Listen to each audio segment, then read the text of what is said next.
এক নতুন ইতিহাসের সাক্ষী হলো বাংলাদেশ। গতকাল 17 ফেব্রুয়ারি 2026 মঙ্গলবার বিকেলে দেশে 11তম প্রধানমন্ত্রী হিসেবে শপথ নিয়েছেন তারেক রহমান। দীর্ঘ 20 বছরের রাজনৈতিক সংগ্রাম শেষে সংসদ ভবনের দক্ষিণ প্লাজায় রাষ্ট্রপতি তাকে শপথ বাক্য পাঠ করান।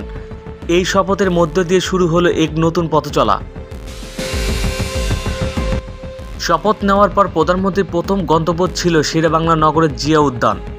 রাতে 9:30টায় কড়া নিরাপত্তার মধ্যে সপরিবার সেখানে পৌঁছান তিনি।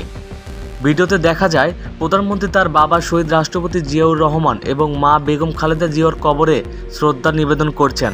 মোনাজাতের সময় বেশ আবেগপ্রবণ দেখা যায় তাকে। 12 ফেব্রুয়ারি নির্বাচনে নিরঙ্কুশ জয়ের পর গতকাল এই শপথ অনুষ্ঠান ছিল উৎসব মুখর।